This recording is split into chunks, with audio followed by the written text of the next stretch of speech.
Pollution board కూడా ఈ రోజున అవినీతిమయమైందని చెప్పి సాక్షాత్తు బోండా ఉమాగా ప్రస్తావన చేశారు అసెంబ్లీలో. మీ శాఖలో ఏం జరుగుతుందో కనీసం పట్టించుకునే పరిస్థితి లేదు పవన్ కళ్యాణ్ గారు అని చెప్పి సాక్షాత్తు అసెంబ్లీలో ప్రస్తావన చేశారు. అవును సార్, అవును. కానీ అసెంబ్లీలో ఆయన ప్రస్తావించింది టీడీపీ వాళ్ళు అపాయింట్ చేసినటువంటి చైర్మన్ పొల్యూషన్ బోర్డు కి. మనం అపాయింట్ చేసిన వాడు కాదు, పాపం మనకి సంబంధించిన వ్యక్తి కాదు. అంటే కూటమి కాదు, బీజేపీ టీడీపీ. అదే సార్, వినండి, టీడీపీకి సంబంధించిన వ్యక్తి అక్కడ అపాయింట్ చేసినటువంటి వ్యక్తి చైర్మన్. ఈయన టీడీపీ నాయకుడు, పాప ఆయనకి మినిస్ట్రీ కూడా ఇవ్వలేదు, ఇస్తానన్నారు, ఇవ్వలేదు, ఆయన బాధ అయింది.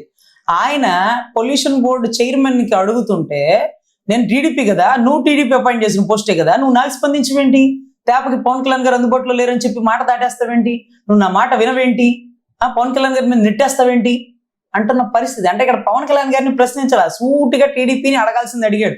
నాకు ఇవ్వాల్సిన మినిస్ట్రీ ఎలాగో ఇవ్వలేదు, ఇస్తానని ఆపేసినారు, ఇప్పుడు నా పనులు కూడా చేసుకునేకుండా ఆపితే నేను ఎట్లా నిలబడాలా, ఎట్లా తలబడాలా, ఏంది అంత లెక్కలేంతను, నేను ఎమ్మెల్యేలు అపాయింట్ చేసినోడే చైర్మన్, నువ్వు నాకంటే పెద్ద తోపువా తురుమా అన్నట్టుగా బోండా గారు అడిగింది టీడీపీ అపాయింట్ చేసినటువంటి చైర్మన్ ని, పవన్ కళ్యాణ్ గారిని కాదు. ఓ పని చేయండి అని టీడీపీ చైర్మన్ ని, టీడీపీకి సంబంధించిన చైర్మన్ అడుగుతుంటే పవన్ కళ్యాణ్ గారు అందుబాటులో లేరని చెప్తావేంటి, నువ్వు మా మనిషి అయితే ఆయన అందుబాటులో ఉన్నప్పుడు సార్ ఇంపార్టెంట్ పని సార్ బోండా గారి సార్ అంటే ఆయన స్పందించేవాళ్ళేమో, నువ్వేం మాట దాటేస్తున్నావు అంటూ అడిగిన పరిస్థితి.